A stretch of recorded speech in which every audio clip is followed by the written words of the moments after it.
विश्लेषण का अपना महत्व है कि वो कॉन्सेप्ट के बीच में अंतर स्थापित करने और समानता स्थापित करने के दौरान हमारी समझ को बेहतर कर देता है। आज हम विश्लेषण करने वाले हैं लर्निंग के दो महत्वपूर्ण विषयों का। मेरा नाम दीपक कुमार शर्मा और चलिए शुरुआत करते हैं एसोसिएटेड वर्सेस फील्ड थियरी। हमने बात की है पहले कि एसोसिएटेड लर्निंग कौन सी थी, जो एसोसिएशन के थ्रू आती है, और फील्ड थियरी क्या है। तो अगर हम बात करें दुनिया की सबसे पहली लर्निंग का जो तरीका था वो यही था, एंशिएंट मॉडल है। और फील्ड थियरी आपको पता है कर्ट लेविन ने दी थी। जहां तक एसोसिएटेड लर्निंग की बात करते हैं तो यहां पे एसोसिएशन स्थापित होता है, दो चीजों के बीच में नजदीकी लाई जाती है, यानी कॉन्टिग्विटी, नजदीकी। जबकि इसमें गेस्टाल्ट का इस्तेमाल किया जाता है, यानी कि जहां एक और जब हम एसोसिएटेड लर्निंग कर रहे हैं तो वहां पे ट्रायल एंड एरर और लर्निंग बाय डूइंग काम करते हैं। वहीं दूसरी तरफ अगर हम फील्ड थियरी की बात करें तो वहां पे इनसाइट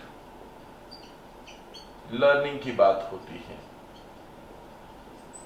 और आइडिया से हम सीखते हैं।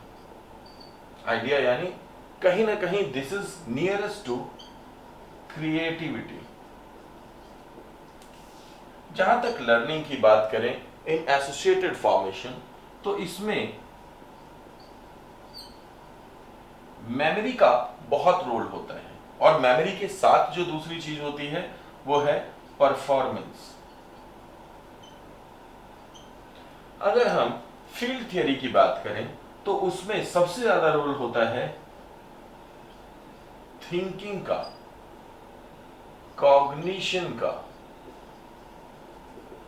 और या फिर आप कहें प्रॉब्लम सॉल्विंग मेथड है। ये प्रॉब्लम सॉल्व करके जो हमारे पास में आता है, यानी कि यहां पे हम अपने ब्रेन का कम इस्तेमाल कर रहे हैं और यहां पे हमारे ब्रेन का मैक्सिमम इस्तेमाल हो रहा है। ये डिफरेंस है। हम यहां पे क्या कर रहे हैं, एक ऐसे प्रकार की लर्निंग है जो SR या RS से होकर के जाती है। तो यहां पे सबसे ज्यादा महत्वपूर्ण है ये टेम्पोरल लर्निंग है। क्या है? टेम्पोरल, यानी कि इसमें टाइम का बहुत महत्वपूर्ण रोल है। समय कि इन दोनों को बिल्कुल पास में रखना है, हमने इमीडिएटनेस की बात की थी, या फिर इन दोनों को बहुत पास में रखना है। भाई RS लर्निंग में क्या है, रीइंफोर्समेंट देंगे उसी वक्त दे दीजिए, बिल्कुल सटा हुआ होना चाहिए। और स्टिमुलस रिस्पांस में क्या है कि अगर आपको एक अनकंडीशनड स्टिमुलस है और दूसरा न्यूट्रल स्टिमुलस है, उसको बिल्कुल पास पास में रखना है, तभी कंडीशन स्टिमुलस बनेगा जो न्यूट्रल स्टिमुलस था। जबकि यहां पे दूसरी तरफ देखें तो यहां पे सबसे महत्वपूर्ण रोल होता है आउटकम का। ध्यान रखिएगा, आउटकम का मतलब क्या हुआ कि जो रिजल्ट निकला, तो ये रिजल्ट पे, परिणाम पे ज्यादा निर्भर करती है बजाय टाइम के। यही डिफरेंस है फील्ड थियरी और एसोसिएटेड लर्निंग में। आज के लिए इतना ही। Thank you.